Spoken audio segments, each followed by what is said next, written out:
పితా పుత్ర పవిత్రాత్మ నామంన amen. Praise the lord. July నెల 26వ తేదీన మనం పునీత అన్నమ్మ గారి పండుగను జరుపుకుంటాం. అయితే సాధారణంగా మరియ తల్లి పండుగను జరుపుకుంటున్నప్పుడే ప్రొటెస్టెంట్ సోదరులు గానీ, లేదా ఇతర విభాగాల వాళ్ళు గానీ, కథోలికులు మరియ తల్లిని ఆరాధిస్తున్నారు. వాళ్ళు యేసుక్రీస్తుని మరిచి మరియమ్మను పూజిస్తున్నారు, ఆరాధిస్తున్నారు అని అంటుంటారు. పునీత జోసెఫ్ గారి పండుగ జరుపుకుంటున్నప్పుడు కూడా ఇదే విధంగా మాట్లాడుతూ ఉంటారు. యేసు ప్రభువును కాకుండా యేసు ప్రభు యొక్క కుటుంబ సభ్యులు లేదా ఇతరులు అంటే పేతురు, పౌలు ఇలా పునీతులను వీళ్ళు ఆరాధిస్తున్నారు, వారి స్వరూపాలను మొక్కుతున్నారు అని అంటుంటారు. ఇది ఎంతమాత్రము తగింది కాదు అని చాలా మాటలు అంటుంటారు. అలాంటి వాళ్ళకు ఈ పండుగ విషయం కూడా అర్థం కాదు. పునీత అన్నమ్మ గారు, పునీత జోకీము గారు వీళ్ళిద్దరూ మరియ తల్లి తల్లిదండ్రులు. వీళ్ళిద్దరి గురించి మనం ఎందుకు నేర్చుకోవాలి, వీళ్ళిద్దరూ ఎందుకు గౌరవించాలి అనేది చూస్తే నాకు ఒక ఉదాహరణ చెప్పాలనిపిస్తుంది. సాధారణంగా మనం ఏదైనా తప్పు చేస్తే, ఏదైనా గొడవల్లోకి వెళ్తే మనల్ని అడిగే మొదటి మాట, ఎలా పెంచారా నీ తల్లిదండ్రులు అని అడుగుతుంటారు. అలాగే ఏదైనా మంచి పని చేస్తే, ఏదైనా గొప్ప పని చేసినా కూడా ఎంత బాగా పెంచారా మీ తల్లిదండ్రులు అని అంటారు. ఎగ్జాక్ట్‌గా ఇదే నేను చెప్పాలనుకుంటుంది ఈ వీడియో ద్వారా. యేసుప్రభు తండ్రి దేవుని దగ్గర నుంచి భూలోకానికి వచ్చారు. మరియమ్మ గర్భాన్ని వాడుకొని, మరియ తల్లి ఆవిడ ఒక పాత్ర అని అభిప్రాయపడుతుంటారు. కానీ వాళ్ళందరూ గుర్తించాల్సింది ఏంటంటే, యేసుప్రభు చాలా చోట్ల పెద్దలను గౌరవిస్తూ, దేవునిపై భయభక్తులు కలిగి ఎదిగాడని బైబిల్‌లో ఉంది. అలా ఎదగడానికి అలా ఎదగాలంటే దానికి కారణం మరియమ్మ యేసును అలా పెంచారు. సరే, మరియమ్మకు ఈ విషయాలన్నీ సొంతంగా నేర్చుకున్నారా అంటే లేదు. ఆయన అలా పెంచాలంటే ఆమెకు అవన్నీ పునీత అన్నమ్మ గారు నేర్పించి ఉండాలి. సరే, కాసేపు ఈ పునీత అనే పేరు పక్కన పెడదాం. ఈ వీడియోలో మనం అన్నమ్మ గారు, మరియమ్మ గారిని పెంచిన విధానంలో అన్నమ్మ గారు చేసిన బోధనలను లేదా అన్నమ్మ గారు నేర్పిన పాఠాలు ఏ విధంగా మరియమ్మ గారు తన జీవితంలో పాటించి ఉంటారు, ఏ విధంగా ఆమె ఏ ఏ సందర్భాల్లో ఆవిడ నేర్పిన పాఠాలను బయటికి కనబరిచే విధంగా ప్రవర్తించారు అని నాకున్న పరిజ్ఞానం బట్టి ఒక చిన్న విశ్లేషణతో మనం ముందుకు వెళ్దాం. ఇక్కడ నేను ఒక 7 సందర్భాలను బైబిల్‌లో నుండే తీసుకుంటున్నాను. ఎక్కడెక్కడైతే మరియ తల్లి కనబడతారు. ఆ 7 సందర్భాలను తీసుకొని వాటిల్లో ఆవిడ కనపరిచిన మంచి ఏదైతే ఆవిడ అన్నమ్మ గారి దగ్గర నుంచి నేర్చుకుందని మనం అనుకుంటున్నామో, ఆ మంచి ఏ విధంగా కనపరిచారో చూద్దాం. ఆఖరిలో పునీత అన్నమ్మ గారిని పునీత జోకీమ్ గారిని, పునీత అన్నమ్మ గారిని మనం ఎందుకు తల్లిదండ్రుల పాలక పునీతులు అని మనం పిలుస్తామో ఒక చిన్న సంక్షిప్తంగా నేర్చుకుందాం. బైబిల్‌లో మనకి మొట్టమొదటి సందర్భం ఏదైతే మరియ తల్లి గారు కనిపించే సంఘటన ఏంటంటే, గాబ్రియల్ సన్మంస్కుడు మరియమ్మకు మంగళవార్తను తెలియజేయడం, లేకపోతే శుభవార్త తెలియజేయడం. ఈ సందర్భంలో ఆవిడ చెప్పే ఒకే ఒక డైలాగ్, నీ మాట ప్రకారం నాకు జరుగును గాక అని దేవుణ్ణి విధేయిస్తుంది. ఈ విధేయత ఒక్కసారిగా రాలేదు. ఆమెలో దేవునిపై ఒక విశ్వాసపు బీజాన్ని నాటారు పునీత అన్నమ్మ గారు. పునీత అన్నమ్మ గారు తమ కూతురిని దేవుని వాక్యాన్ని ప్రేమించడానికి, ఆయన సంకల్పాన్ని నమ్మడానికి, దేవుని సంకల్పాన్ని నమ్మే వ్యక్తిగా పెంచారు. అది ఎంత పెద్ద చిక్కుల్లోనైనా, ఎంత పెద్ద బాధల్లోనైనా దేవుని సంకల్పం నెరవేరుతుంది అనేసి మరియ తల్లి గారు విశ్వసించారు. కాబట్టే అప్పుడు అంత గొప్ప మాట, నీ మాట ప్రకారం నాకు జరుగును గాక, ఇదిగో నేను దేవుని దాసురాలను, నీ మాట ప్రకారం నాకు జరుగును గాక అని చెప్పగలిగారు. మరియమ్మ గారు పునీత అన్నమ్మ గారి దగ్గర నేర్చుకున్న రెండవ విషయం ఏంటంటే, అవసరాల్లో ఉన్న వారికి సహాయం చేయడం. ఇది మనం ఎక్కడ చూడొచ్చంటే, మంగళవార్తను విన్న తర్వాత ఎలిజబెత్ అమ్మ గర్భవతి అని తెలుసుకున్న వెంటనే మరియ తల్లి ఎలిజబెత్ అమ్మకు సేవ చేయడానికి వెళ్తారు. ఎలిజబెత్ అమ్మ తన వృద్ధాప్యంలో గర్భవతిగా ఉన్నారని వార్తను విన్న వెంటనే మరియమ్మ తొందరగా వెళ్లి ఆమెకు సహాయం చేసింది. ఇది ఆమెకున్న ఇంకొక మంచి లక్షణం. వాళ్ళ తల్లిదండ్రులు ఆమెకు నేర్పిన ఇంకో మంచి గుణం. అన్నమ్మ గారి చరిత్ర చెప్తున్నప్పుడు గాని, లేదా అన్నమ్మ గారి గురించి చెబుతున్నప్పుడు కథోలిక పండితులు ఆమె గురించి చెప్తూ, ఇతరులకు సేవ చేయడం అనేది, లేదా అవసరాల్లో ఉన్న వారికి సేవ చేయడం అనేది ఆవిడ యొక్క లక్షణం అని చెప్పారు. అదే మరియమ్మ గారు నేర్చుకున్నారు. ప్రతిరోజు సేవ చేయడం ద్వారా ఆమె దేవుని ప్రేమను ఇతరులకు పంచడం అన్నమ్మ గారు అలవాటు చేసుకున్నారు. అన్నమ్మ గారు చేసింది చూసి నేర్చుకున్న మరియ తల్లి, ఎలిజబెత్ అమ్మ గారు తన వృద్ధాప్యంలో గర్భవతిగా ఉన్నారని తెలుసుకొని, ఆమెకు సేవ చేయడానికి వెళ్లి, ఆమెకు సేవ చేస్తూ దేవుని బాటలో నడిచారు. దేవుణ్ణి ప్రేమించడం అంటే ఇతరులను ప్రేమించాలి. కష్టాల్లో ఉన్న వాళ్ళకి, అవసరాల్లో ఉన్న వాళ్ళకి సహాయం చేయాలి అనే పాఠం అన్నమ్మ గారు మరియ తల్లి గారికి నేర్పించారు. మూడవ పాఠం, మరియ తల్లి దేవుని యొక్క ప్రణాళికను నమ్మారు. ఇది మనం ఎక్కడ చూస్తామంటే, యేసు ప్రభు జన్మించిన తర్వాత 8వ రోజున సున్నతి చేయబడ్డానికి దేవాలయానికి తీసుకెళ్ళినప్పుడు, అక్కడ సిమియోను అనే ప్రవక్త మరియమ్మతో, "ఒక కత్తి నీ రెండంచులు గల కత్తి నీ గుండెల్లో దూసుకు వెళ్తుంది" అని ప్రవచిస్తాడు. అప్పుడు ఆమె ఎటువంటి బాధపడకుండా, దేవుని ప్రణాళికను బట్టి నమ్మకం ఉంచి, దేవుని యొక్క గొప్ప ఏర్పాటును ఆమె కోరుకున్నారు. దాన్ని విశ్వసించారు. అన్నమ్మ ఆమెను బాధల్లో విశ్వాసంతో ఎలా ఉండాలి అని ముందే సిద్ధపరిచారు. దేవుని దివ్య బలియాగంకై, కల్వరి బలియాగానికై ఆమెను ముందుగానే ప్రిపేర్ చేశారని చెప్పుకోవచ్చు. ఆమె హృదయంలో దేవుణ్ణి నమ్మి, దేవుని ప్రణాళికను నమ్మాలి అనే బీజాన్ని నాటారు. మన ఇక్కట్లలో, మన బాధల్లో, మన కొరతల్లో మనము దేవుణ్ణి ఆశ్రయించాలి. ఇది ఆవిడ నేర్చుకున్న 4వ పాఠం. ఇది మనం ఎక్కడ చూడగలుగుతామంటే, కానాపల్లి పెండ్లి వివాహంలో ద్రాక్షారసం తక్కువైన సమయంలో మరియమ్మ యేసు ప్రభువుని చూసి వారికి కొరత ఉంది అని చెప్తారు. చెప్పడం మాత్రమే కాకుండా అక్కడున్నటువంటి సేవకులకి ఆయన ఎలా చెప్తే అలా చెయ్యండి అని ఆదేశిస్తారు.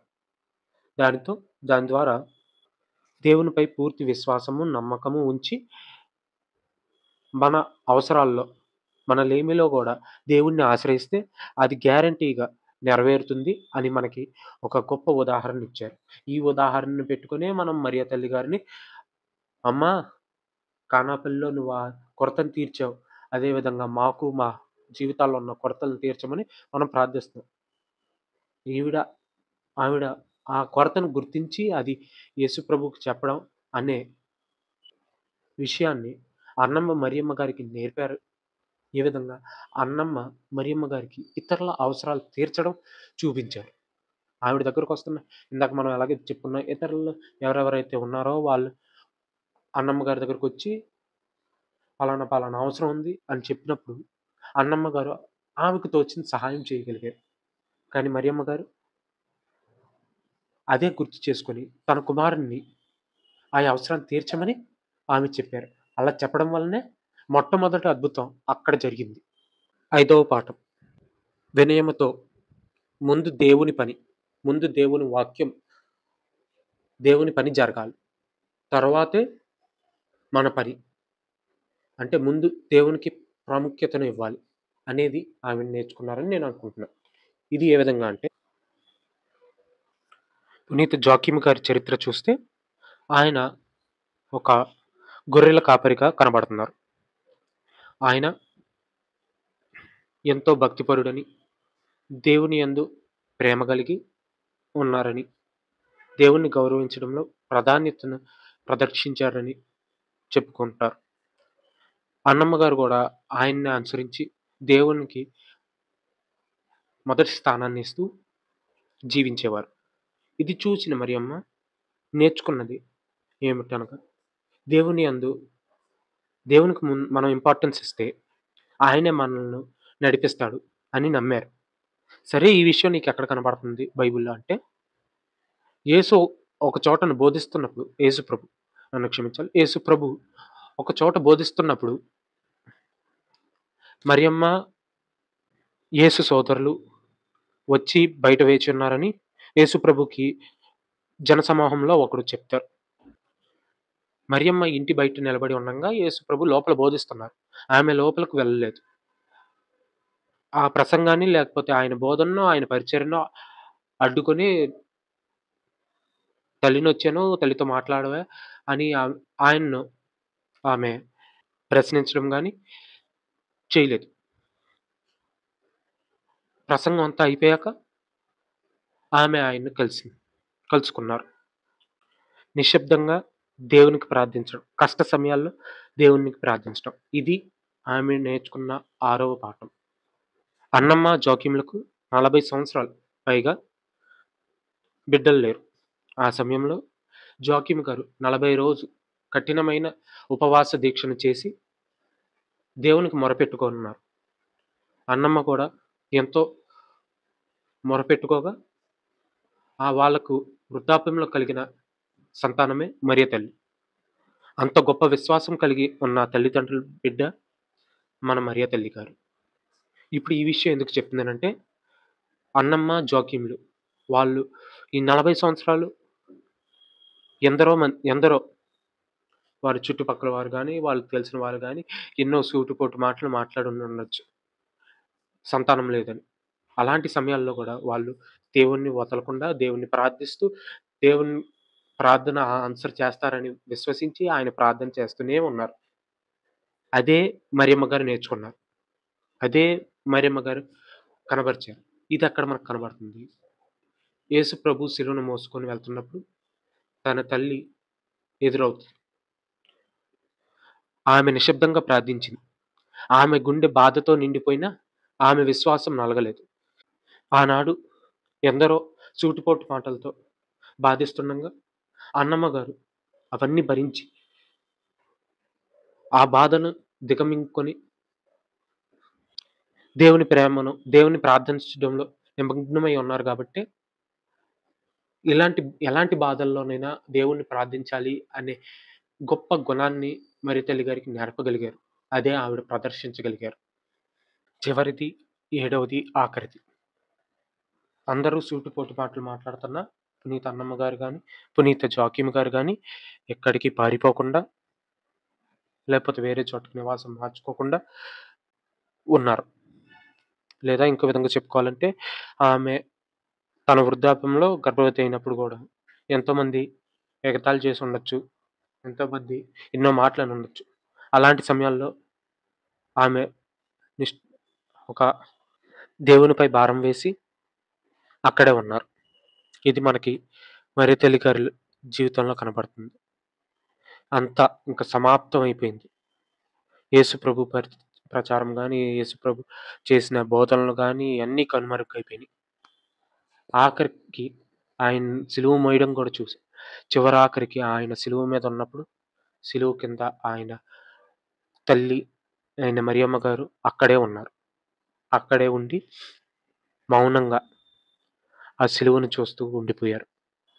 బాధల నుండి పారిపోకుండా దేవునిపై విశ్వాసంతో నిలబడి ఉన్నారు. ఆమె పారిపోలేదు.